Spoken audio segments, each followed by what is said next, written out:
to. So here we have an airspeed calibration curve, and it's because of the pitot tube. So on the vertical axis, we have calibrated airspeed, and at the bottom we have indicated airspeed. And then we have the break line of where it intersects to come up with that number. So I want you to follow 75 up and across and tell me what that number is. 73. Yep. So calibrated airspeed is 73.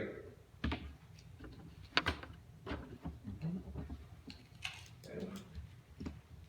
So what I do, and what you're going to do, even though whether you think it's dumb or not, because it's going to save you some heartache on your check ride, is you're going to write under planned true airspeed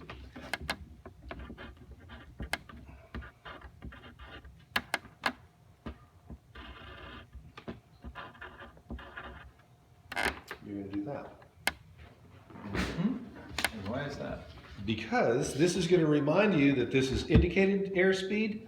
You needed calibrated airspeed to get your true airspeed. So you've already got the answers on this page for you. I wrote 60 because in the first one you're going to be climbing, Right. and 60 is pretty much 60. 60 is 60. Yeah. So this is to also note that you used the right number when you were figuring it out. Now, to know how fast we're traveling through the air, we need to know what the air density is. Okay?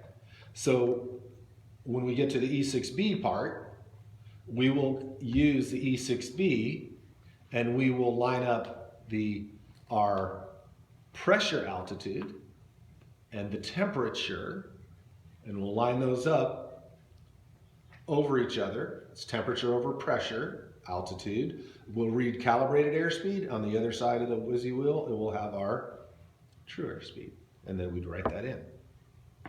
Okay, but these are knowns, aren't they? This isn't changing. No. Okay. Wind correction angle? I don't know. No. Because we don't know what the wind is. We're not doing weather. We're just doing, if I said, hey, 2 weeks from now I'm going to fly to Phoenix, I could lay all this stuff out. Yeah. And not wait till the day of the thing. Go, oh my God, I've got 3 hours of flight planning to do. Yeah. Okay. What about the next one? This is variation. What is variation? Is it true north versus like, yeah, the difference between. What's the like part? True north, it's, what's the other one? There's 2 norths. Exactly. True north and, I don't know what you call it. Magnetic north? Okay. The compass works off what? Magnetic north. Okay. Yes. But we're starting with Yeah. a true course. north, yeah. So what is the difference in the Bay Area here between true north and magnetic north? I'm not sure. Lorenzo, how do I find that answer? Sectional says 13 degrees east, and east is least, so you subtract it from true north. So what line did he point to? What's that line called? What's this line that goes across the charts? What's that called? It's called the isogonic line. So the easiest way to see it is for us is to see it when it's over the water, where you can really see it coming through here. Okay? So we're in the Bay Area. So look on your chart, like you just did.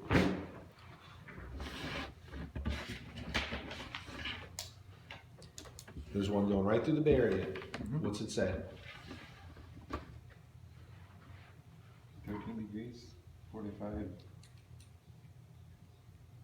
inches? Minutes. Minutes. Okay. How many minutes? So 60, so it's 13 degrees and 3/4 to the next degree. Okay. So you could really, for 1/4 of a degree, you could just round it to 14. So, go ahead, Okay. because you only get one in this chart because it's zoomed in. And it's a little more accurate. This one isn't on a sectional.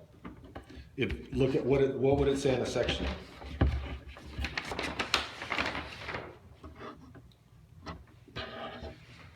$13.5, and then it goes up to 4.